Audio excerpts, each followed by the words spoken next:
Hello, friends. This is Sam Cheney reporting for Weaponized News. Today is April 11th, 2025. Thank you for joining us on this Friday edition of Weaponized News. Got a lot to get to today, as always. Kind of calmed down a little bit. The big news, the trade wars here now.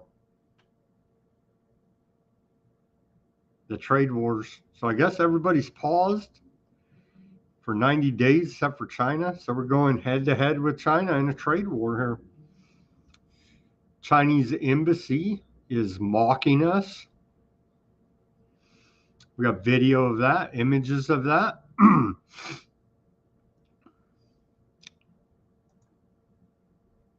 don't know what you're going to do with all your cheap Chinese slave goods.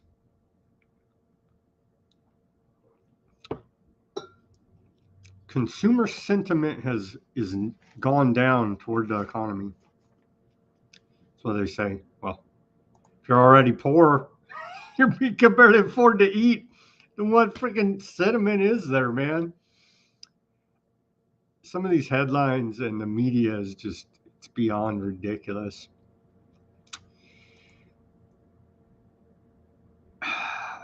All right. So today, as we announced yesterday, the Alien Registration Act, and the White House has announced today that if illegal aliens don't register with the federal government, failure to register is a crime punishable by fines and imprisonment. I thought so. I thought that's what it was. And now they're confirming it today. So all you illegal aliens in America, you better go sign up for deportation or be deported. But, oh, that sounds well and good, but the U.S. federal government is rolling out the Real ID again. They've been trying this for years, but now I say don't do it. I'm not doing it. I'm not going to a federal building, and I'm not flying anytime soon. So I'm not doing it. Of course, MAGA will run over and say, put the digital chain around my neck. Real ID, they're saying. You will need a real ID by May 7th. So they couldn't get the miracle passport. Now they're doing this.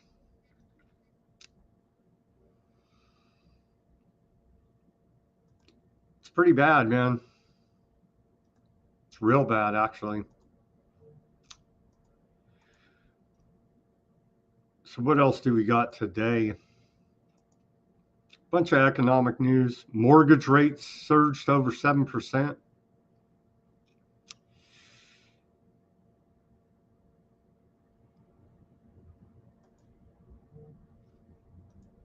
We're bombing the hell out of Yemen right now, and nobody cares. Where's Congress? Reports out of West Asia. So it appears, well, we are negotiating, which is why is even any of our business. Well, we know why, we've covered it here, but it really shouldn't be. Ukraine-Russia war there. Seems we, as in America, not me, but the allegedly represent me and you, if you're in America, allegedly we're not happy with either side here. Steve Witkoff has floated the idea of partitioning part of Ukraine, like Eastern and Western Germany. None of our freaking business, man. Yeah, White House frustrated with both sides. Now they're backpedaling or on the old minerals rights deal. Still a lot to be sorted out, but at least we're meeting.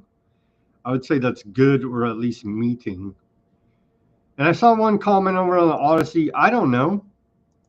They're like, you should know better. There are no nuclear bombs, no nuclear weapons. I don't know.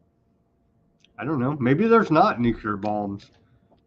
They have very, very powerful weapons, though. And we don't need a war with Russia. So let's say have peace. Continuing here. What else do we got? Yeah, a lot. They're beating the war drums for Iran again. We got a clip of Lindsey Graham. Like I said, they've been saying Iran's going to have now Lindsey Graham is claiming Iran has 6 nuclear bombs and will use them against aardvarks and United States. Why haven't they used them yet? What's the holdup? So that kind of ties in with the whole fear mongering from nuclear bombs, right? I don't know. We talked about it on the show before. How the hell are they inhabiting Hiroshima and Nagasaki if we allegedly dropped an atom bomb on them? You know what I mean? So a lot of it is not adding up here.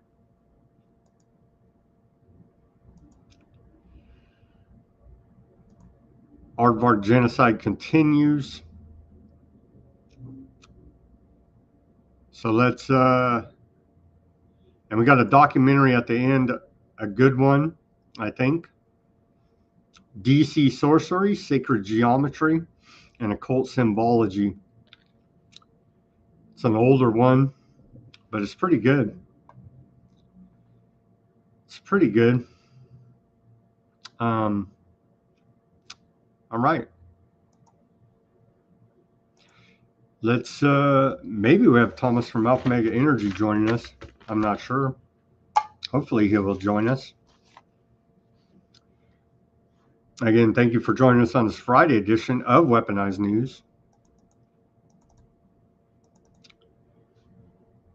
On this day in history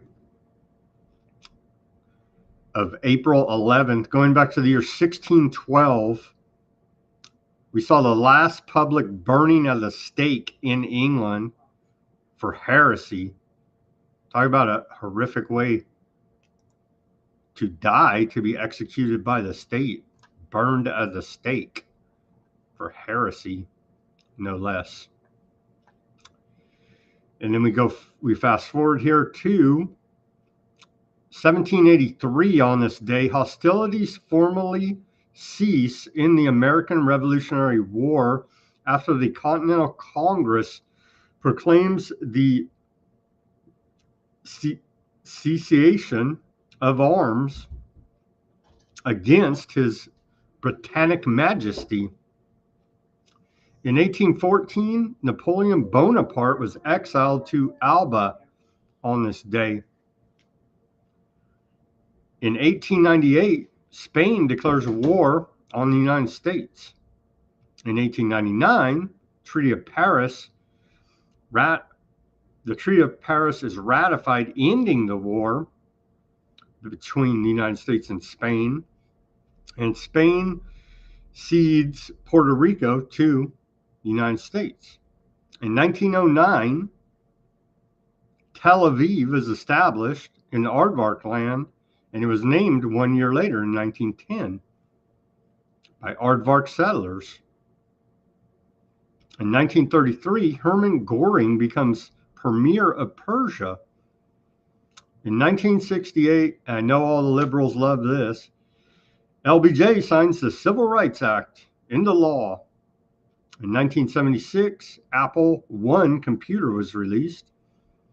In 1984, Chinese troops invade Vietnam on this day. And then in 2019, Julian Assange of WikiLeaks was arrested and forcibly removed from the Ecuadorian embassy in London. Let's see here. Do we even have a segue?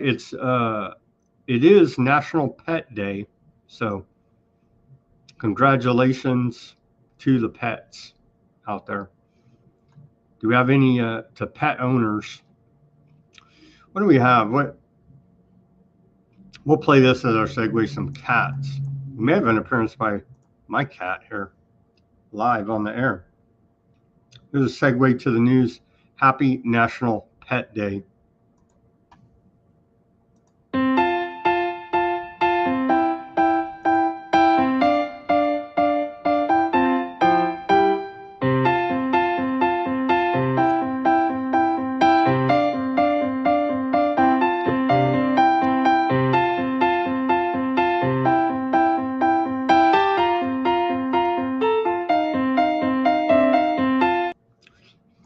cats do look mesmerized by something. All right. What are we going to do with China? Trade war between the United States and China has escalated, with tariffs reaching up to 145% on Chinese goods by the United States and 125% on U.S. goods by China. It's causing market volatility and recession fears. It seems likely that a trade war has increased costs on U.S. households by about $1,300 on average, with higher prices for imported goods. The evidence leans toward global trade disruptions, benefiting some countries like France and Spain, while others face economic uncertainty and economic challenges. So there's a lot to sort out. Right before I came on, Trump says something like it's all going to sort out, something like this. We'll see. We shall see. Russiagate binder released Crossfire Hurricane files are now public. That happened yesterday. I can't even remember. I don't even think we reported on it. So Russiagate, will anyone get in trouble? I don't know. Probably not. Probably not.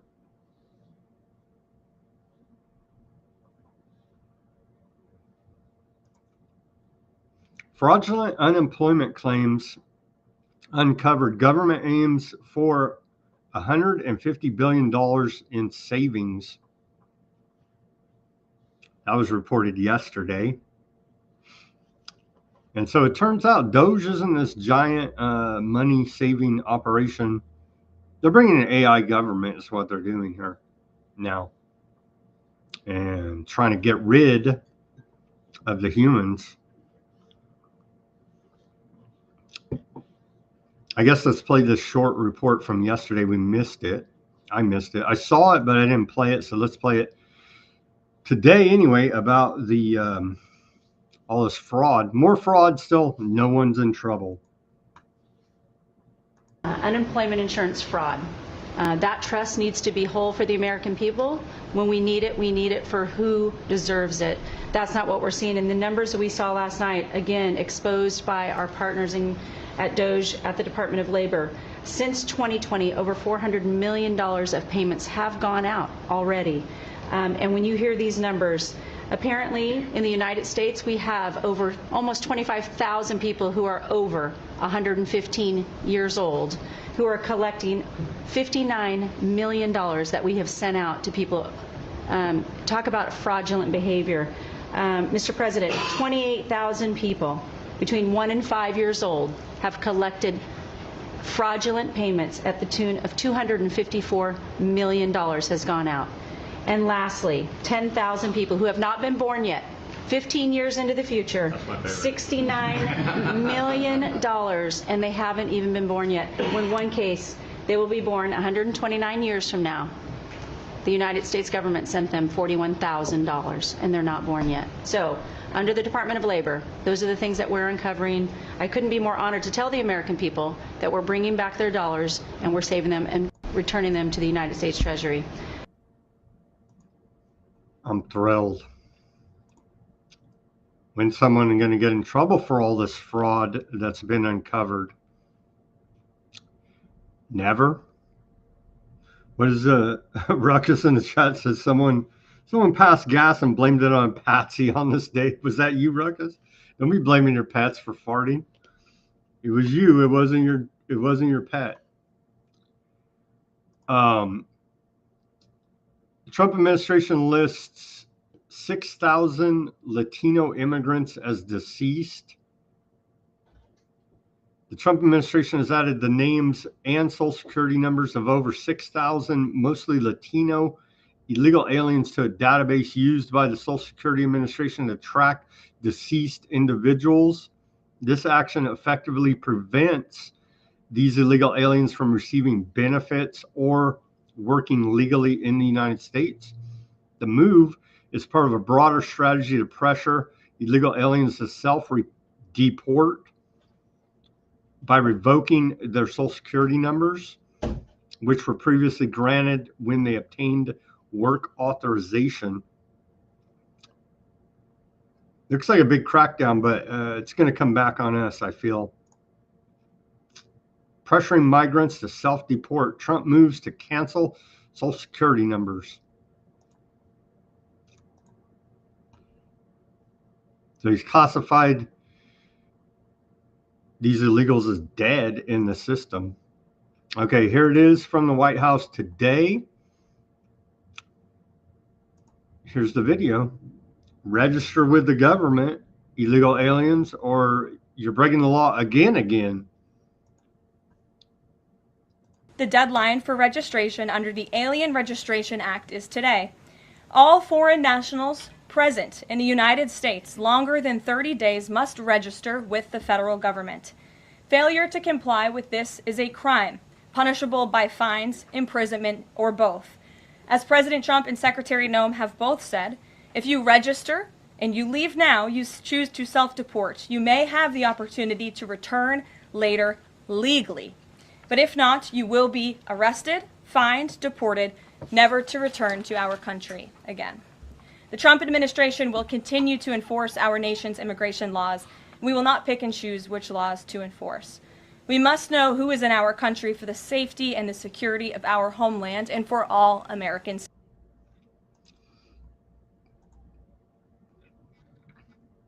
Big crackdown. All foreign nationals present in the United States longer than 30 days must register with the federal government. Let's hear this announcement.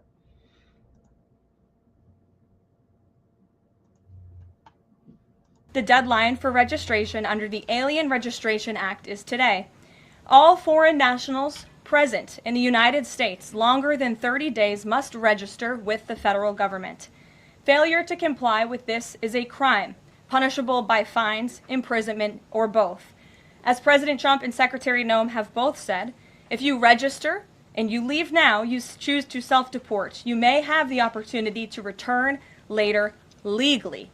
But if not, you will be arrested, fined, deported, never to return to our country again.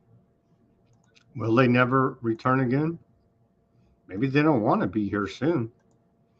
Judge will halt Trump administration from ending humanitarian parole for people from 4 countries. Those countries are Cuba, Haiti, Nicaragua, and Venezuela.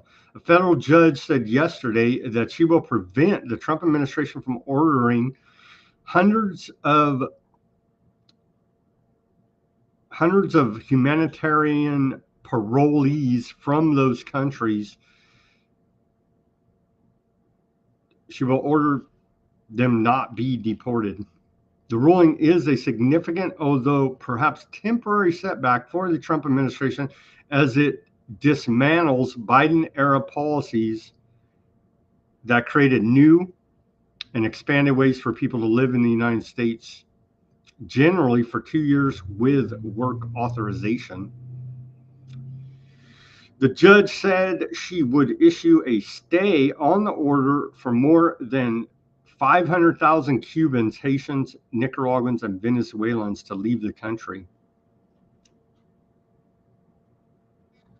Anything to keep these illegals in the country, man.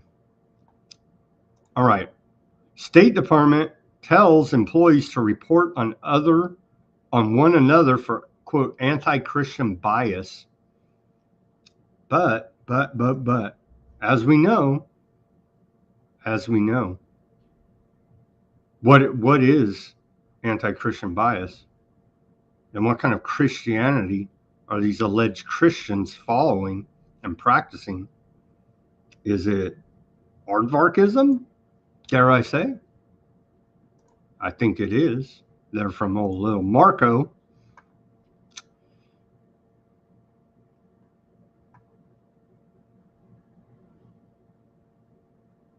Are Christians being discriminated against at the State Department? Probably but not in the way you think, you see. Trump halts water to Tijuana over treaty violation. Trump has accused Mexico of violating the 1944 water treaty by failing to deliver 1.3 million acre-feet of water owed to Texas. This shortfall has reportedly impacted South Texas farmers, leading to the closure of the state's last sugar mill. In response, Trump has halted water shipments to Tijuana and threatened additional tariffs and potential sanctions if Mexico does not comply with the treaty obligations. Mexico has recently proposed a comprehensive plan to address the water delivery to Texas.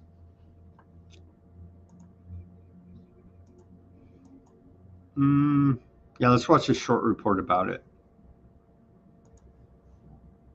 Now back to that question we had about that 1944 water treaty. What is it? Well, for starters, it's an agreement solely between the United States and Mexico. And simply put, it lays out how the two countries share water. Regulation on the U.S. side is done by the International Boundary Water Commission. The 1944 Water Treaty is a treaty that actually covers 3 watersheds. Those being the mighty Colorado out west and the Rio Grande from the Rockies to El Paso. These are filled by snowpack. But it's the third watershed that's the real problem here. The third basin starts at Fort Quitman and goes all the way down to Brownsville. About 50% of the water is supplied from the Mexican side. Bottom line, the water that flows into the Rio Grande is to be shared. Mexico has 5 years to deliver 1.75 million acre feet. That's because the treaty works in 5-year cycles. It always has. The United States delivers water from those other watersheds, most notably the Colorado River out west. The U.S. has done their part. Mexico, however, we are in year 4 of this 1944 water treaty, and Mexico has a very high probability of ending the 5-year cycle in deficit. While still technically in compliance, barring a miracle, it's not looking like Mexico is going to fulfill their side of the bargain. And this isn't the first time it's happened. Mexico has a repeated history of not complying with the treaty, but it's one that's been more pronounced since 1992. And it's been a rough stretch for South Texas farmers ever since. Just ask Troy Allett, who runs the Delta Lake Irrigation District, which covers an area just north of Weslaco. My fear is we will be totally out of water come probably the end of December, if there's no changes, if I can stretch it that far.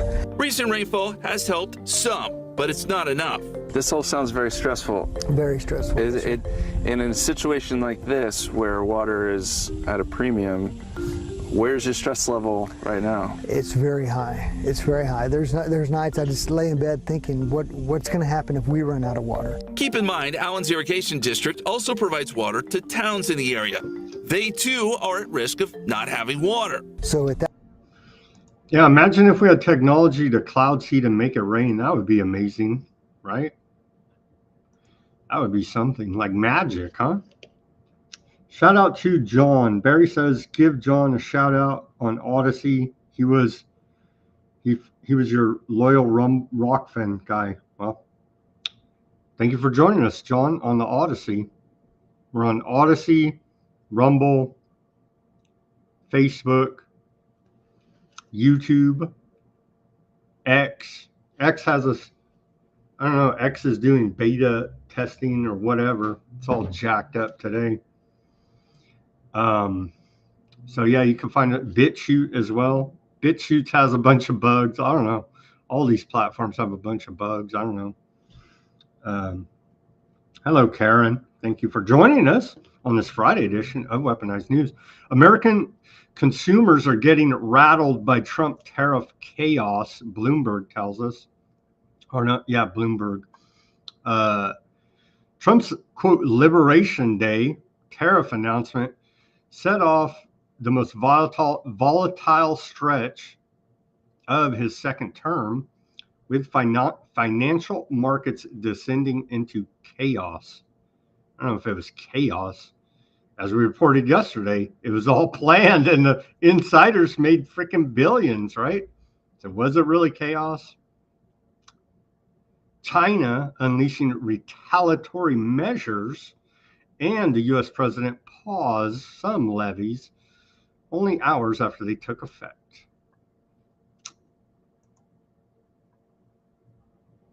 Trump tariffs still raise rates to highest in the century. It's a pretty good graph. Take a look at this. It goes straight up. It's crazy right here. Look at that. Straight up. Boom. Trump's tariffs still raise rates to highest in a century. Average tariff levels on goods. Even Smoot-Hawley back here in the Great Depression, or they allege that's what was part of the cause of the Great Depression in the 20s. You can see right there. But look at that. Boom. Average tariff rate.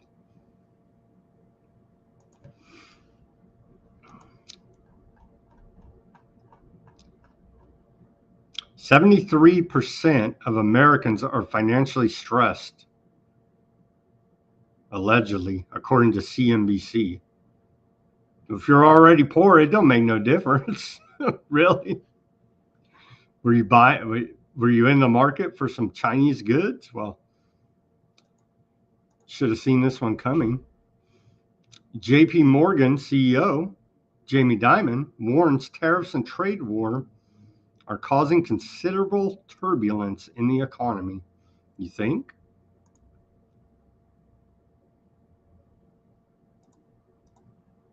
BlackRock CEO Larry Fink says U.S. is very close to a recession and may be in one now. As we continue to report, we've been in a recession. Over here on Main Street, we've been in a recession for years and years and years already. Let's hear from good old Larry Fink, a BlackRock CEO.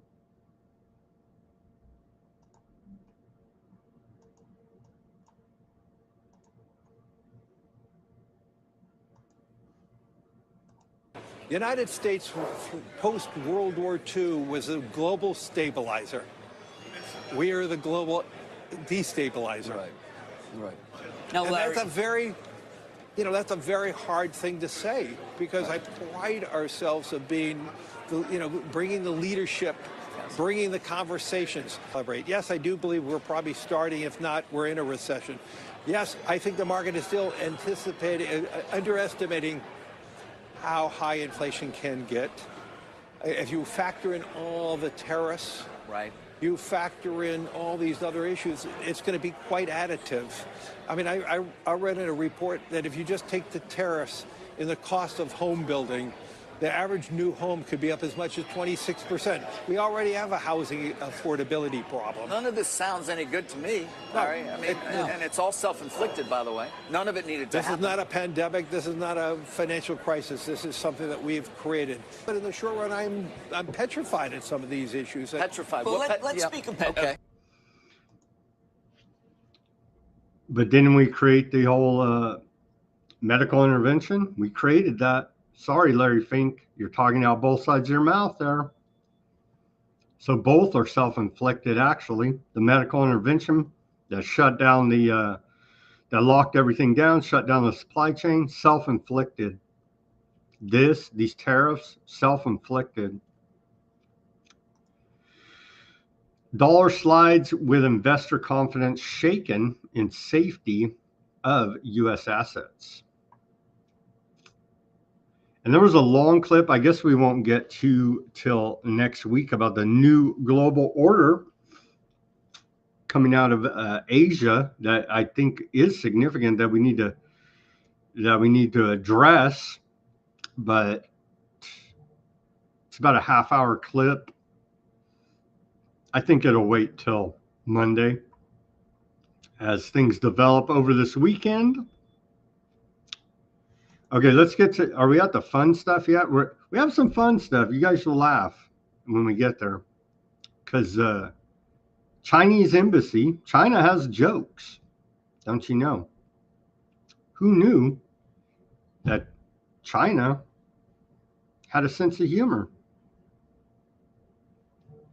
Consumers now face tariff surcharges for some goods as companies pass along costs. Let's watch this report from CBS News.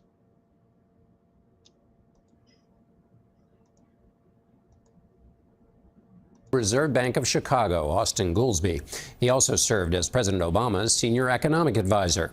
As the Fed tries to manage the cool down of inflation, President Trump's tariff policy has injected a high level of uncertainty into the economy. And that presents a challenge for the Federal Reserve Bank presidents like Goolsbee. Let me see if I can frame what it sounds like the Fed's puzzle is. One puzzle is prices might go up as a result of tariffs. The other thing is, do you see any data that suggests growth might be going down? And does that make the job harder? That makes the job of the Fed harder if you get what is clearly a stagflationary shock, which is to say both of the Fed's jobs, maximize employment, stabilize prices, both of them start getting worse at the same time. That's not usual, but it does happen. And when it happens, there's not a generic playbook that you turn to. How the central bank responds to a negative supply shock, that's what we call it, a stagflationary thing, depends on, well, which one's worse and how long are they going to last? And are the prices going up transitorily, or is that a permanent? Or on the growth slowdown side, is this just a matter of resolving uncertainty, or is it spiraling more into recession? It's a little bit of a sunburn. You know, should we put on sunscreen today? I don't know. If you look down and you have the sunburn, yep, you should have put on sunscreen. You know, and it's got a little component of that. What is the most interesting part of the economy that we're not talking about that you're interested in? 90+% of what happens with economic growth has nothing to do with Washington. It's just the private sector doing its thing. We're innovating, we're coming up with new technologies, and that influences what the economists look at the most, which is the growth rate of productivity in the economy. It's the single most important number that you've never heard of and you're not talking about, but we should be, because it is the thing that determines how fast can our wages grow without inflation. It determines what is our standard of living over the long run. And oh, by the way, in the last 2 years, there's been a dramatic and rapid increase in the productivity growth rate. Maybe from flexibility in the workforce, maybe from the fact that we've had a big increase in business dynamism and just starting new firms, maybe because of AI and technological improvements, but it's absolutely worth keeping our eye on this thing over the long and even the medium run, because its importance for the economy ultimately dwarfs by far anything that we're talking about this week. And tell me if my history is wrong here, but the 1960 to 1970 period that people associate with good economic conditions before the early 70s, where the productivity growth is associated with some of the best times in American economic activity. Of course, productivity is just output per person, output per hour of work.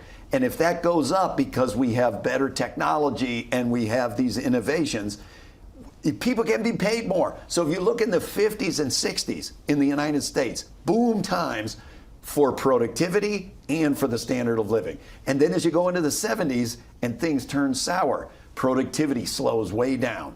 Coming out of COVID, we've had a tantalizing increase in productivity. It does make you a little nervous when businesses, when they're looking at tariffs, start saying, wait a minute, if you start raising the cost of our components and supplies, it may slow our productivity, but this thing over the long run is by far the most important thing to watch. So the uncertainty could be strangling the golden goose of productivity. That's what, let's hope we don't strangle the golden goose of productivity. They're pretty full of it. Yeah, and I know that guy from somewhere. I've seen that guy before, Austin Goolsbee. Where do I know that guy from? Maybe watching central bankers talk. I don't know. But yeah, I don't think transitory is a word Ruckus tells us. Well, they made it up, right? It's just a make up. It's made up central banker financial jargon. The stock market did recover today. The Dow Jones jumps 600 points today. So extremely volatile. Those in the know, the insiders, are making billions off of this. Look at these crazy swings. Look at this. This is wild right here. Look at that. Dow Jones Industrial Average wild swings. The blue chip averages point changes since April 3rd. Down, down, down, down, boom, back up, down, back up again today. That is friggin' crazy right there. But those on the inside played the whole thing. They sold, they bought, they sold high and bought low, as they say. And they say I used to see him on before too, Sam. Yeah, I know we've seen that guy somewhere. I just can't put a finger on where have I seen Austin Goolsbee before. Well, the millennials and younger than that, they're priced out of the housing market. The boomers say just pull up your bootstraps and stop drinking your Starbucks and you'll be able to afford a home. But now we see mortgage rates surge over 7% as tariffs hit bond market, CNBC's reporting. So I guess we're not going to be good till we have 20% interest on mortgages. The average rate on the popular 30-year fixed mortgage surged 13 basis points Friday to 7.1%. Sabrina. I don't think it's that high yet. We need to get it higher. The jokes from the Chinese embassy. What does Barry say? Bank of Canada rate comes down next week. Maybe. So here's the jokes. This is not a joke. China will raise tariffs for all imported U.S. goods from 84% to 125% tomorrow. So I guess that's what they mean by reciprocal tariffs. We're going to jack the price up big time. They say here, Chinese embassy, who is this? Their finance minister. The U.S. so-called reciprocal tariffs severely undermine the international economic and trade order and have a significant negative impact on the global economy. Yeah, China's making moves. Another one from the Chinese embassy. Give the bully an inch, he will take a mile. Foreign minister spokesperson. And I think we have video of him saying that as well. Here's the thumbnail of today's show. Bang, don't retaliate, you'll get rewarded. The White House said that yesterday. Open your mouth, giving him a sucker, right? And he sticks a club in there. You will own no drop shipping business and be happy. Damn.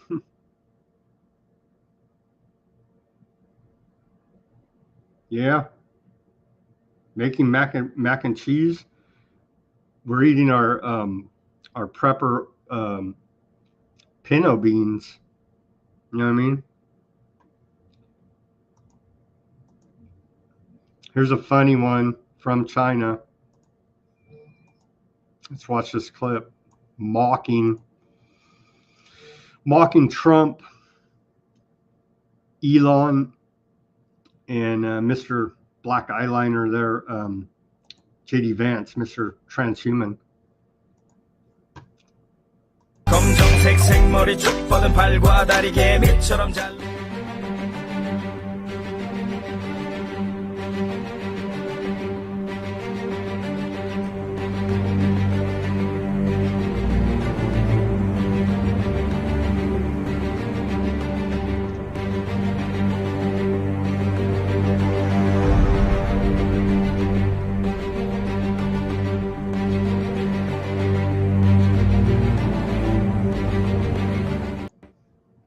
Pretty funny.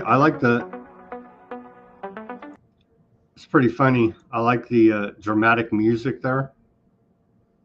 And what is up with J.D. Vance's eyeliner? What the hell is going on with that? Let's hear from China's foreign minister on the trade war. In the face of U.S. hegemony and bullying, remember this, as we showed the meme they made, give the bully an inch, he will take a mile. This is, it's translated into subtitles. 中方已多次阐述在关税问题上的严正立场。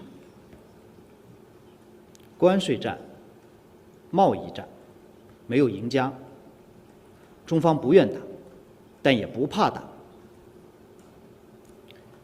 我想强调，如果美方真的想通过对话谈判解决问题，就应该停止极限施压、胡作非为。中国从来不吃这一套。任何对话都必须建立在平等、尊重、互惠的基础上。如果美方执意打关税战、贸易战，中方必将奉陪到底。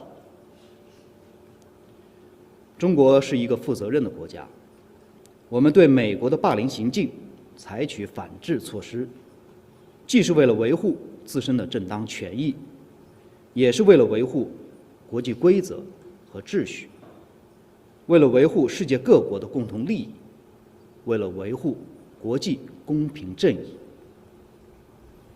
面对美国的霸凌霸道，妥协退让没有出路。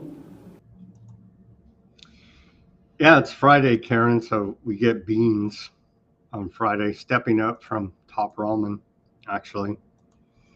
There's some more out of China. Well, let's hear more from China. Vice President of CCG, Victor Gong, on China losing the American market, says they don't care. Says China's been around 5,000 years, they don't care.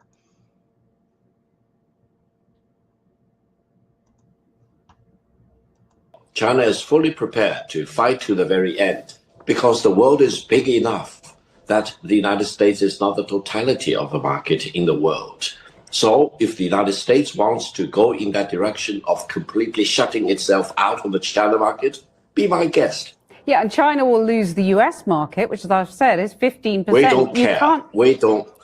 We don't care. China has been here for 5,000 years. Most of the time, there was no United States, and we survived. Yeah. And if the United States wants to bully China, we will deal with the situation without the United States. And we expect to survive for another 5,000 years.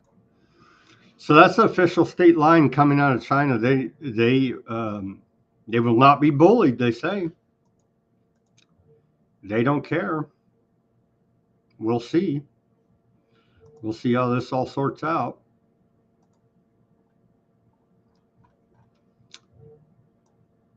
It's come out now. It's being reported Scott Bessent, Trump-appointed Treasury Secretary. He's a banker working with George Soros in the 90s, 1992. He destroyed the Bank of England and crashed the British pound. And so this guy's he's a good guy, right? I mean, he's an expert. And so he's a real good guy. Let's hear from hear from old Soros about that event of crashing the British pound. There is an excessive belief now in the role of markets, and it's been carried to an extreme which I think endangers our society. It endangers it because, first of all, markets, particularly financial markets, are unstable.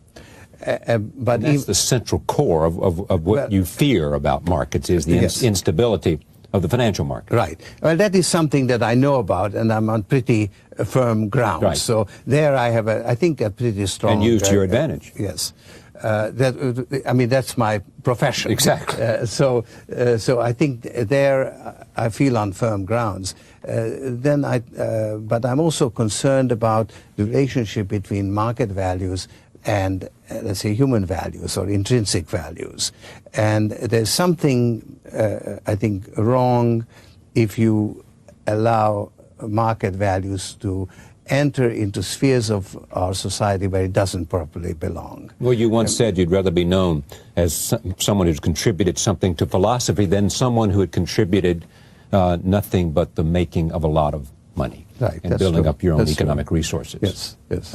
Staying with this idea of where you began to realize that capitalism had peril within it. Yes. Unstable markets and the like. That came before the global economic crisis that we still witness.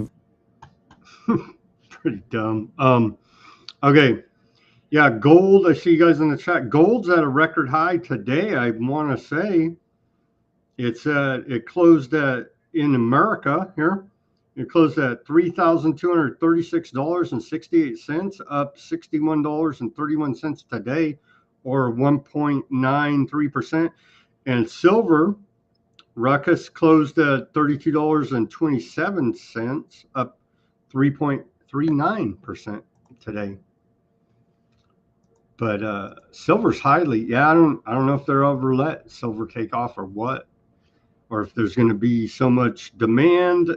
But as we know, it's highly suppressed by all these future contracts by the banks, by JP Morgan, your friend and mine, Jamie Dimon, and others. Here's are we getting the hint yet? Maybe, I don't know. We have a Soros banker at the head of the Treasury, former Soros banker. And Elon Musk promised us $2 trillion in government savings. Yesterday, he said that we'll get $150 billion in savings. Let's watch this. This is part of that Trump cabinet meeting yesterday.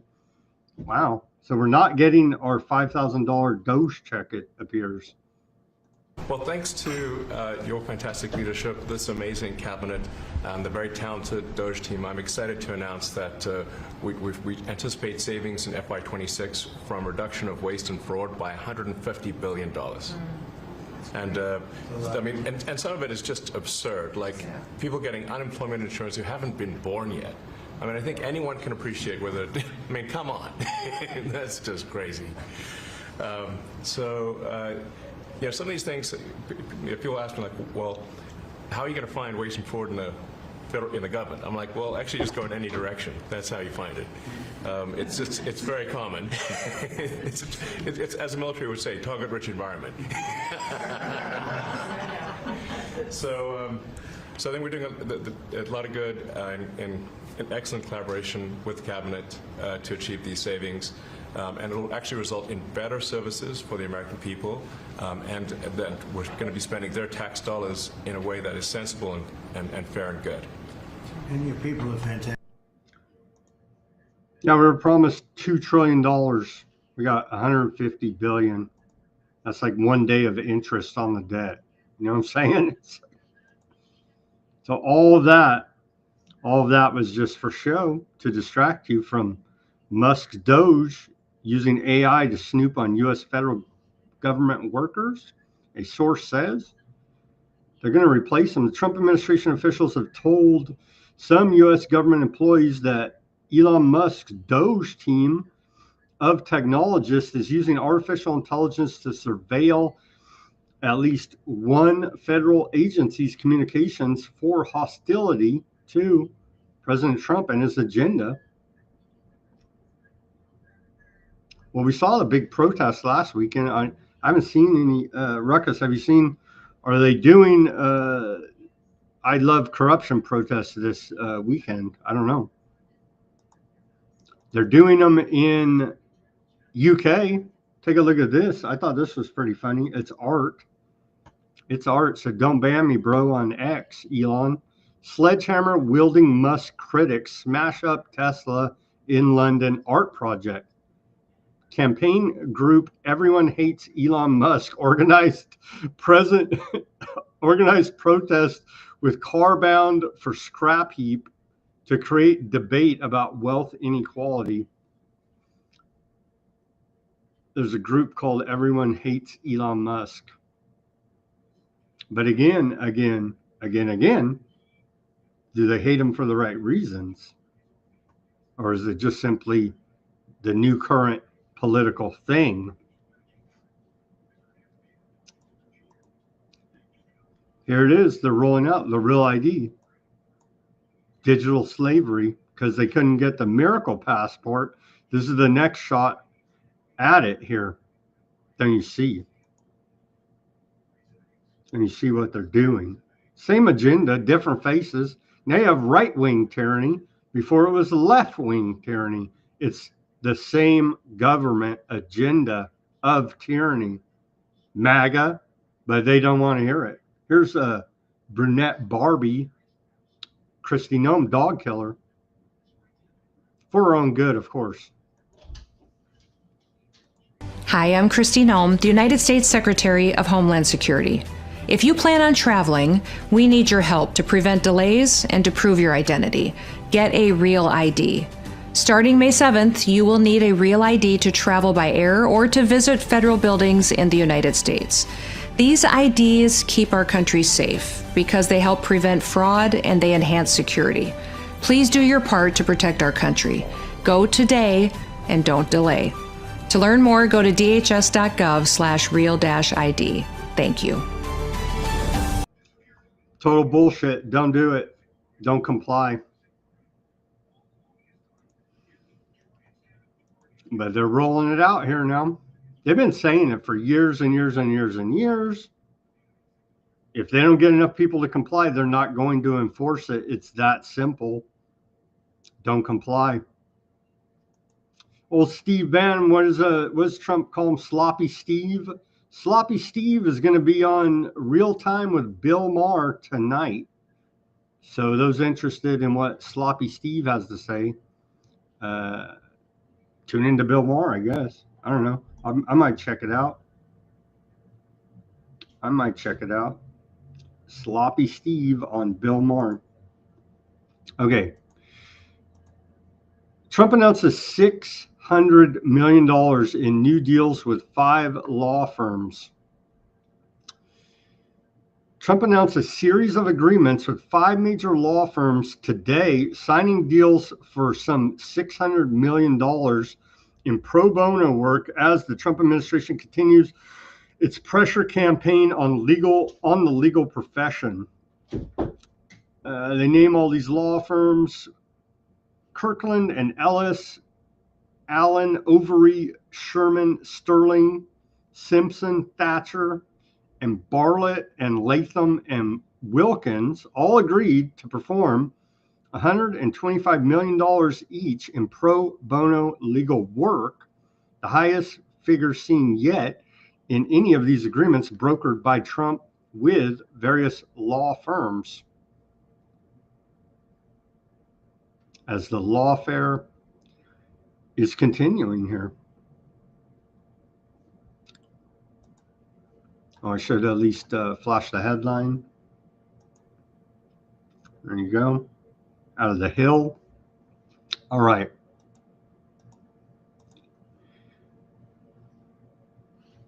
We did pretty good. We're at, 55 minutes? Thank you, everybody, for joining us on this Friday edition of Weaponized News. Let's,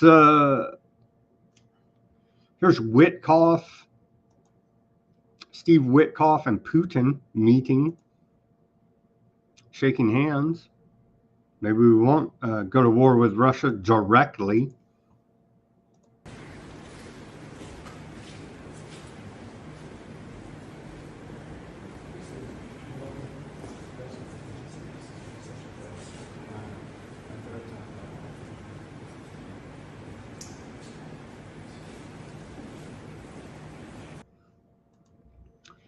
Yeah, why don't we get a piece of action? Why don't we shareholders, right, Karen? Well, I think you answered your own rhetorical question because we're poor. You're not shareholders in your own future. Thank you very much, BlackRock and others. And Jamie Dimon, we do appreciate it. And Federal Reserve. Trump envoy's embrace of Russia demands worries. Really? Demands worries Republicans.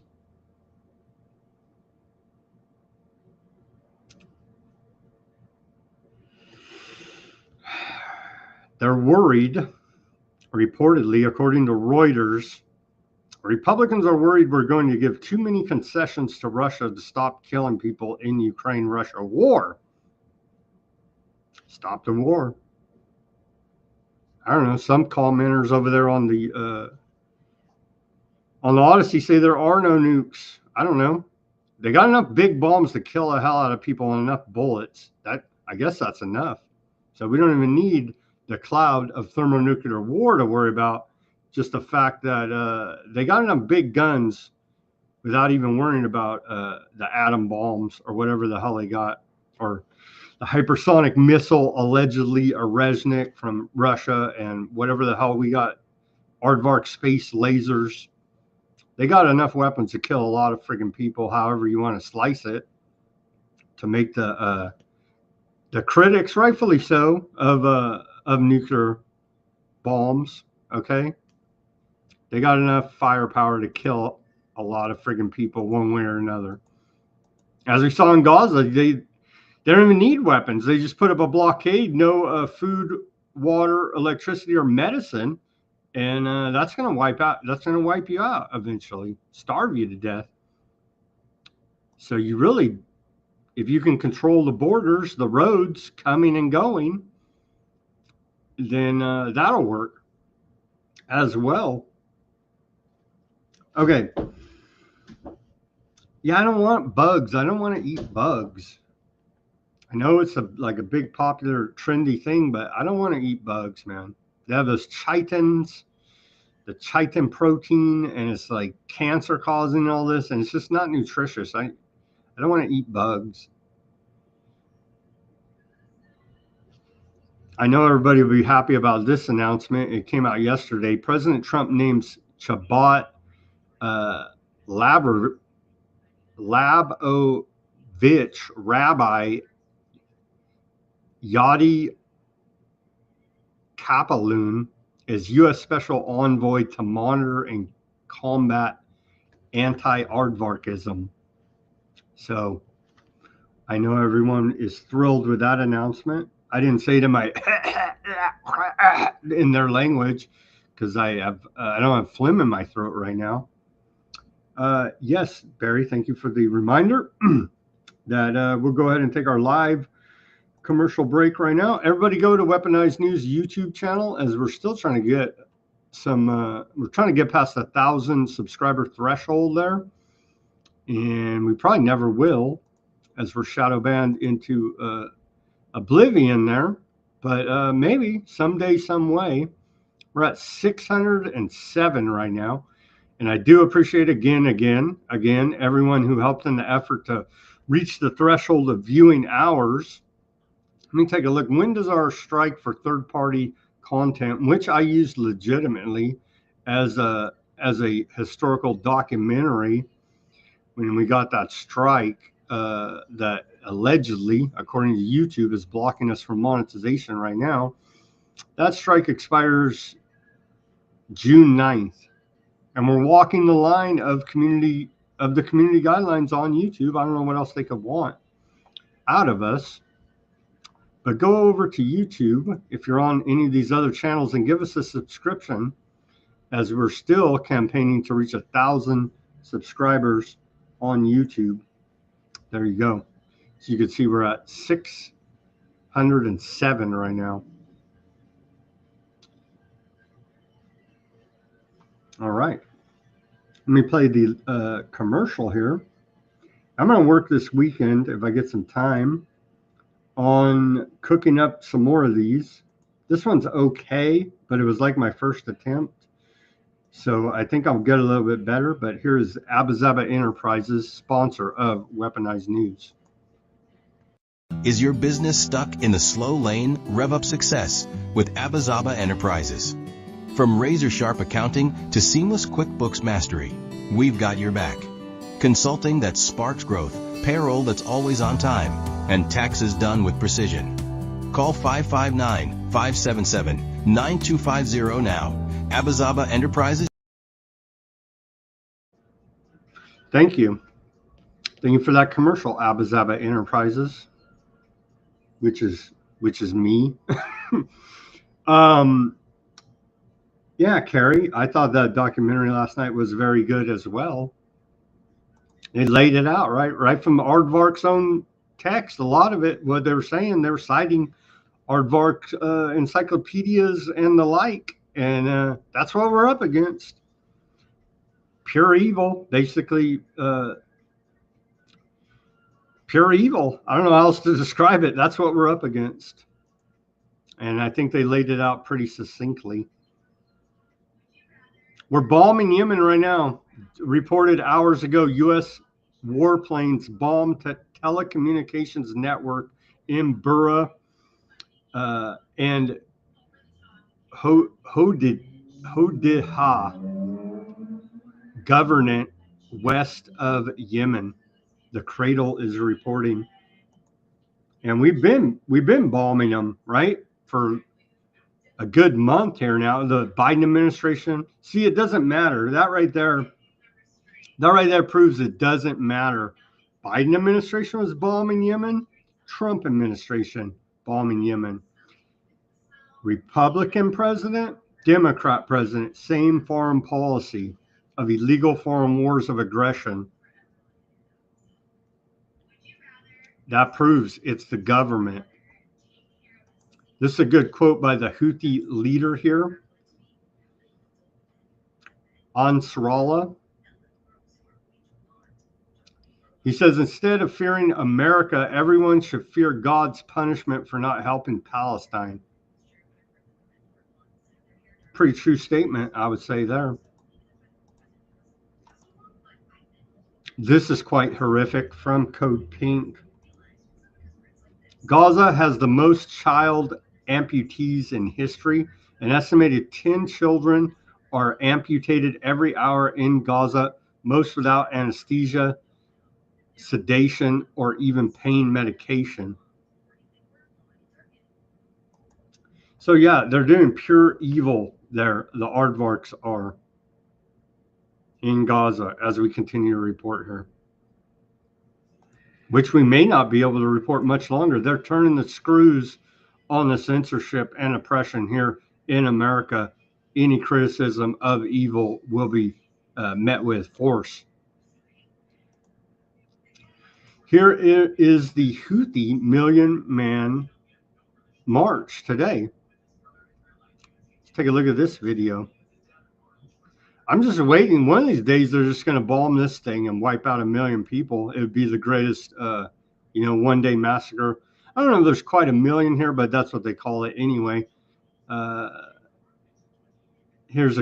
just waiting for Aardvarks, or why not U.S.? What the hell? Might as well have all their blood on our hands too. I'm just waiting for them to drop a bomb right here and wipe out all these Yemenis Houthi protesters.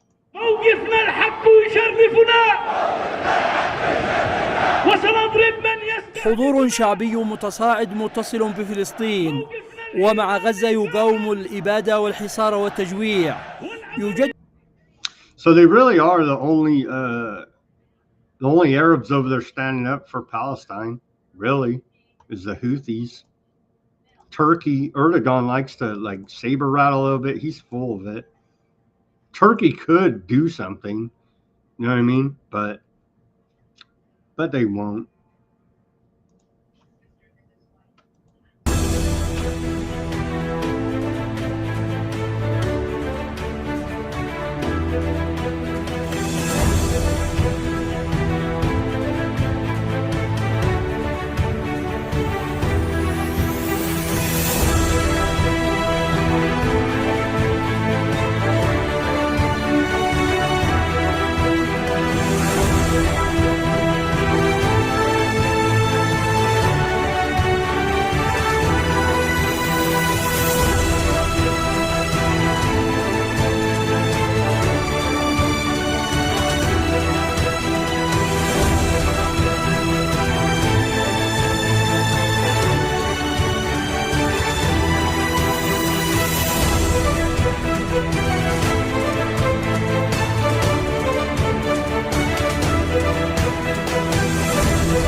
So a nice little Houthi mashup there of their million-man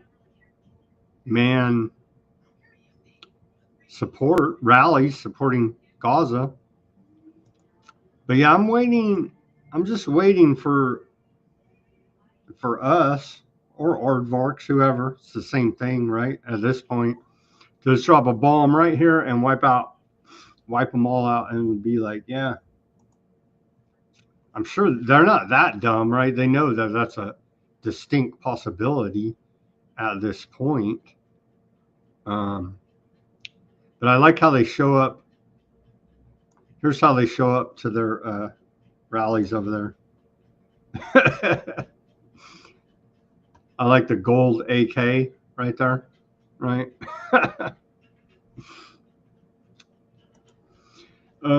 Barry is saying to show the metals chart that he sent me. Let me go to the email quickly.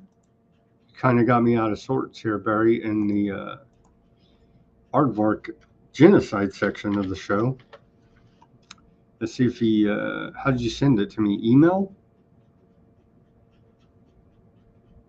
Oh, there it is. Okay, I'll show the chart.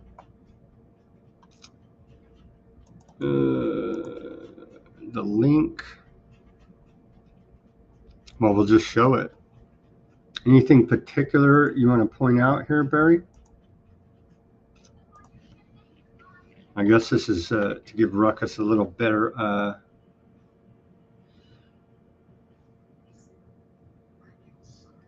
aluminum down, lead down. Lead needs to be up, right? Tin up, gold way up. Look at that.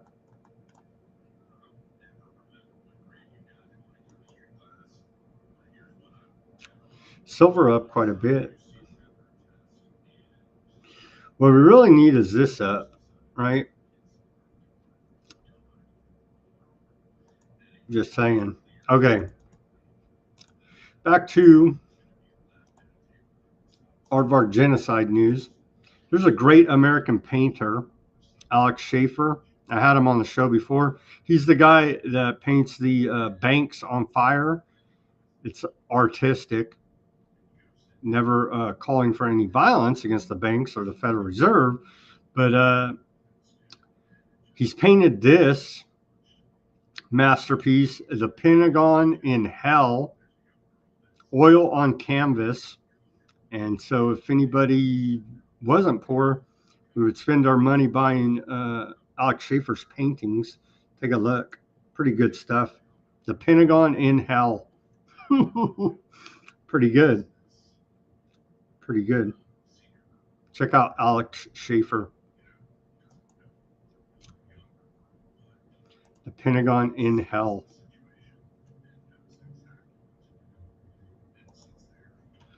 There.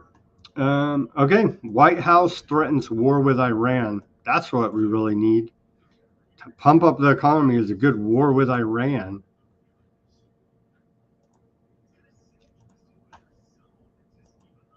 Security team will as well, that all options are on the table, and Iran has a choice to make. You can agree to President Trump's demand, or there will be all hell to pay, and that's how the president feels. He feels very strong.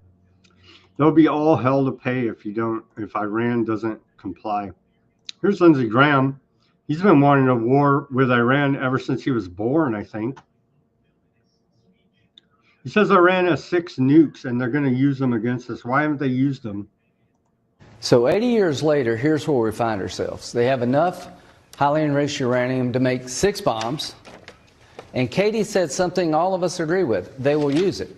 If you're watching TV out there, Iran is very close to assembling 6 nuclear bombs. They will kill Israel. They'll come after us. They'll try to purify Islam. Total bullshit. Why haven't they done it yet then? They've been saying this since 9/11. But that's the bullshit they're pumping on Fox News War Channel on Hannity.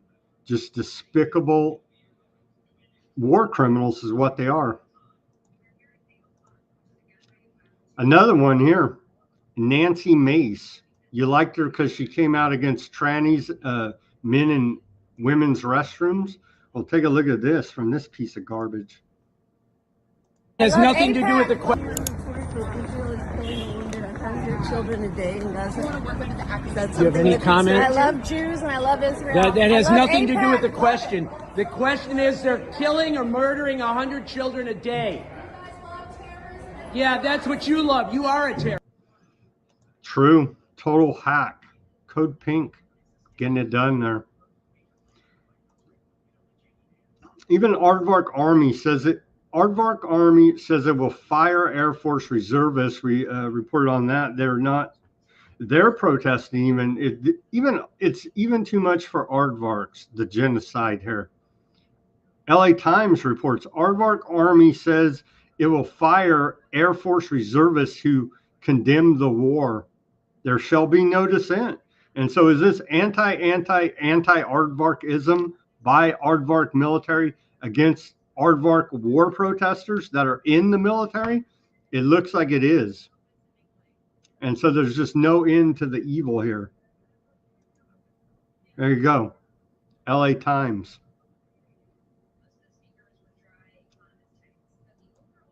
You will support the genocide.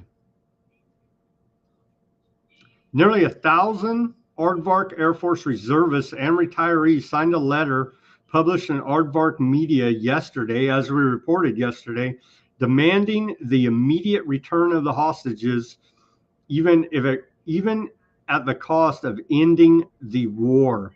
I know, God forbid we end the war, right? Yeah. Those are bad Aardvarks, right? According to Aardvark Army, they are. I don't know, man. It's getting pretty dark. Pretty damn dark.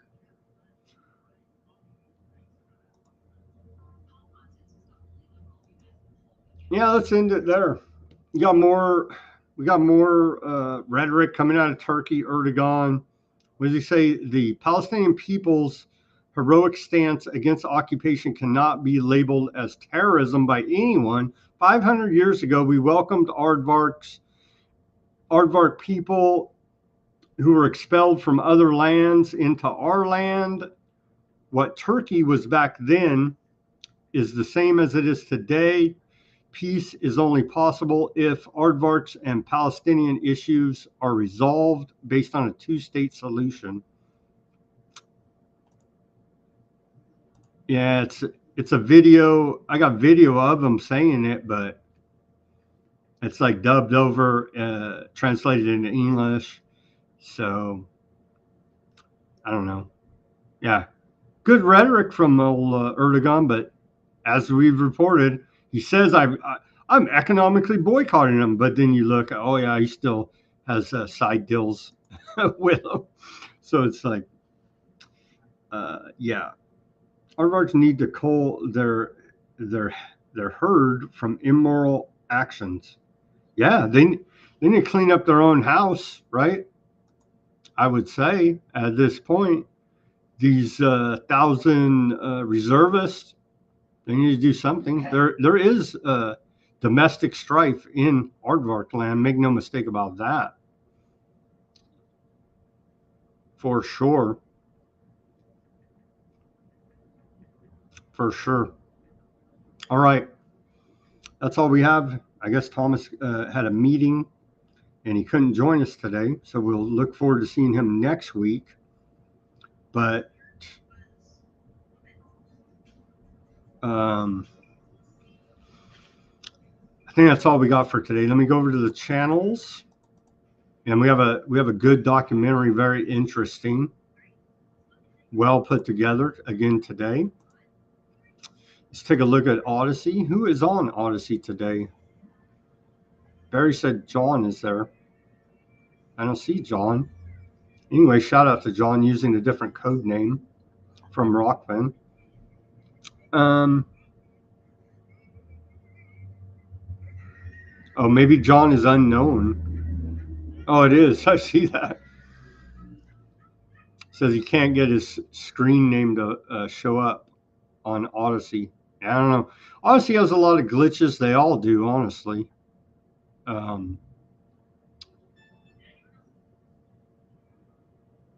So thank you for joining us, John, Huffman, Barry, Bob on the Odysee. Appreciate you guys. Appreciate you guys tuning in on the Odysee. The Bitchute, another one. This one has a bunch of glitches too, as we reported. It wasn't that they were banned in the UK. They chose to not operate in the UK because they foresaw legal problems there, which I believe they probably would be having a lot of legal problems in the UK for operating a free speech platform like Bitchute, right?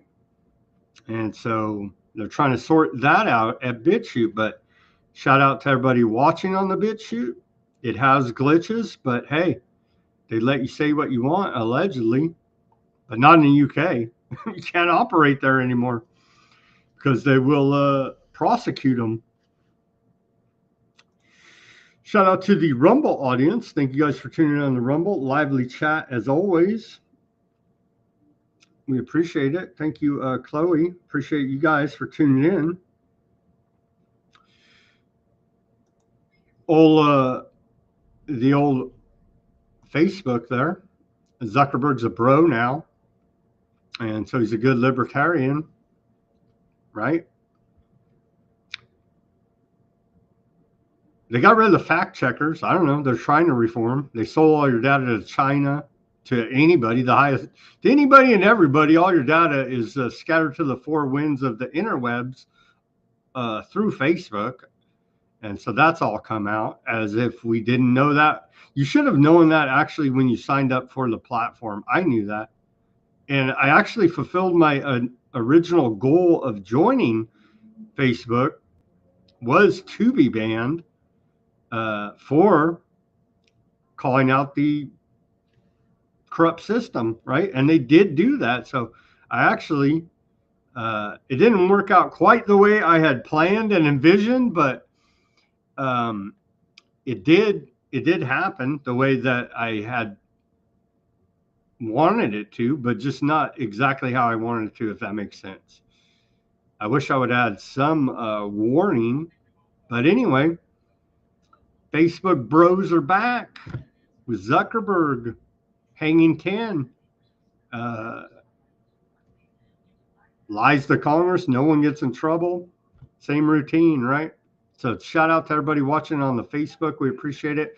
And by the way, I'm working with my unpaid co-producer, Barry. We're going to try to bring on some other interesting guests, as I think we have a fluoride expert to be coming on, hopefully in the near future. And we have another I don't even know what you call them, political activist that has ran for office there in Texas. And so hopefully we can get him on. And I'm working also on trying to get some more guests. I email a lot of people, and some reply, some don't. You know what I mean? So it's all you can do is reach out and put the invitation out there for people if they want to go ahead and join Weaponized News broadcast. And so know that I'm constantly working at that as well, doing the behind the scenes production of the show to try to bring you interesting, informative guests, working hard for you at Weaponized News. So thank you for joining us on the Facebook. Thank you for joining us on the YouTube, on the Twitch, on the, what's the other one? I guess that's it. I don't know. Maybe there's one more. Nobody watches on the Kick, I guess. Nobody's watching on the video game ones. All right. That's all I got for tonight. Thank you for the diehards that are tuning in every show. And by the way, I was, they're glitching out on X today, and I couldn't get the good news feed. So I had to go around to a bunch of news feeds to try to gather up. But the big news of the day is the trade war here, and the real war. Will it escalate to a real war with China? China said they don't even care. We'll see. We'll see if getting access to America's market hurts them or not. It is going to hurt Americans in the short term, maybe the long term. Who knows? It's going to be interesting to see how all this sorts out as we march toward one world government, scientific dictatorship, technocracy. Say no. Say no to the digital ID, the real ID that they're rolling out and trying to pressure you into getting. Just don't do it. Don't do it. Okay, here is. I got to cut off. By the way, if you're watching on Facebook or YouTube, you're getting cut off right now. So go over to Odysee or Rumble or X if you want to watch this, I think, very good documentary. DC Street Sorcery, Sacred Geometry, Occult Symbology. They lay out the evils of Washington, D.C. and a lot more in this documentary.